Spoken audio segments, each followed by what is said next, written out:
Bonjour tout le monde, ici c'est Cilantro. Aujourd'hui je voudrais m'attarder sur le cas de Bassem Braiki, ce célèbre YouTuber, influenceur, et je sais qu'il déteste s'appeler de la sorte, et j'ai à cette occasion donc investigué à son sujet. Alors vous le connaissez sans doute, depuis 5-6 ans, il est sur tous les réseaux sociaux. Il est connu pour de multiples polémiques concernant ses prises de position sur le Maghreb, la défense du Maghreb, le métissage en l'occurrence aussi. Et c'est pour ça que j'ai sélectionné 5 questions pour lui aujourd'hui. Alors s'il souhaite y répondre, il est le bienvenu. Ou alors sa communauté, elle aussi, ou tout curieux comme moi, qui souhaite savoir un petit peu ce qui se passe sur les réseaux sociaux. Alors la première question, elle est simple, mais elle me semble assez pertinente. Est-ce que la stratégie du clash a été utilisée pour faire connaître Bassem? Clairement, il s'est frité avec un nombre incalculable de personnes depuis 5-6 ans. Alors Ismo38 par exemple, Greg Shelley, Sadek, le rappeur, hein, Coco T'inquiète, et même son pote Chesh. C'est dire le personnage. Deuxième question, pourquoi Bassem a-t-il changé de terminologie en passant de celle de la cité au débat de société?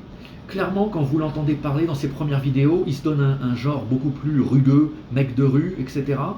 Il insiste bien là-dessus, hein, on le voit bien faire tout ce qu'il faut pour montrer qu'il est méchant. Et puis aujourd'hui, on voit qu'il aborde des débats plus de société qu'on retrouve dans n'importe quelle autre émission, et il en est même à nous parler des étoiles, c'est pour vous dire. Troisième question, quelles sont les valeurs véhiculées dans les vidéos de Bassem? Alors un coup, il est nationaliste, on voit les drapeaux du Maghreb derrière lui, il y fait beaucoup référence même à l'histoire du Maghreb.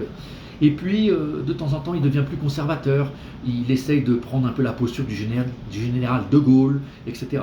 Et puis, à la fin, on pourrait le retrouver sur à n'importe quel endroit de l'échiquier politique. C'est un peu n'importe quoi, tout simplement. Quatrième question que j'ai à poser, est-ce que Bassem s'est servi de la thématique communautaire, qui est malheureusement très porteuse en France ces dernières années? Est-ce que c'est pas fait pour capter un audimat? Alors, cette question va appeler la cinquième question, la dernière question. Elles sont liées finalement. Qui se cache derrière Bassem Braiki? Bonne question, non? Je suis sûr que vous vous la posez d'ailleurs.